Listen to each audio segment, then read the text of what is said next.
Shalom saudaraku yang dikasihi oleh Tuhan, selamat berweekend bersama dengan keluarga. Namun sebelumnya biarlah firman Tuhan memberkati kita. Mari kita berdoa. Tuhan Yesus, kami mohon damai sejahtera dan sukacita boleh menyertai kami. Bahkan ketika kami membaca firman-Mu, kami mendapatkan kekuatan yang baru. Dalam nama Yesus kami berdoa. Amin. Pagi hari ini firman Tuhan dengan satu tema, selalu ada harapan. Yang terambil dari Lukas 23 ayat yang ke-42. Lalu ia berkata, Yesus, ingatlah aku apabila engkau datang sebagai raja. Ada orang suka berbuat jahat, berkali-kali diperingati tidak juga sadar, malah semakin parah perbuatan jahatnya.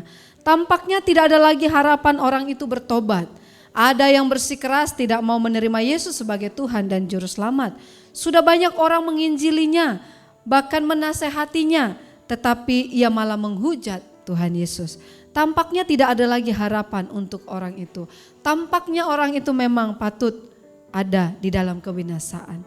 Nah, saudara yang dikasihi oleh Tuhan, saat Yesus disalib, ada dua penjahat turut disalib.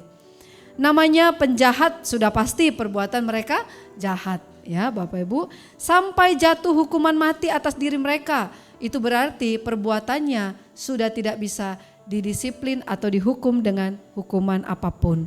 Nah saudara, mereka mencela Yesus.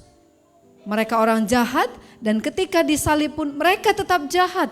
Mereka mencela Tuhan Yesus di ayat yang ke-44.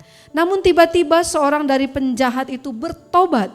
Hatinya berubah sehingga ia menegur temannya. Tidakkah engkau takut kepada Allah sebab engkau menerima hukuman yang sama? Ayat 40. Penjahat itu menyadari kesalahannya dan rela hati menerima salib sebagai hukuman yang layak baginya. Lalu ia memohon keselamatan bagi jiwanya. Katanya kepada Yesus, Yesus, ingatlah aku apabila engkau datang sebagai raja. Kisah penjahat itu menunjukkan bahwa selalu ada harapan bagi setiap orang yang mau bertobat. Selalu ada harapan bagi setiap orang yang degil, yang mengeraskan hatinya. Selalu ada harapan bagi mereka yang mau untuk dibukakan Tuhan. Sekarang mungkin ada orang-orang di sekeliling kita yang mungkin sulit kita pahami, yang mungkin kita katakan tidak bisa berubah, tapi ingatlah bahwa pintu pertobatan selalu ada. Selalu ada harapan. Ada juga dari mereka bersikeras, tidak mau menerima Injil, tetap ada harapan bagi mereka. Jangan lelah memperingatkan mereka.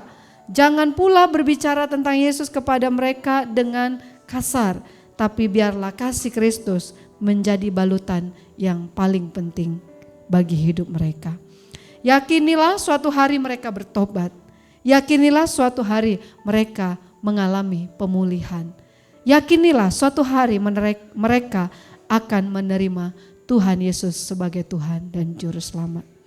Kata bijak kita, selama masih bernafas selalu ada harapan bagi seorang untuk bertobat dan menerima keselamatan. Selamat melangkah, jangan pernah berputus asa dan jangan pernah berhenti melakukan kasih Kristus. Tuhan Yesus memberkati. Shalom.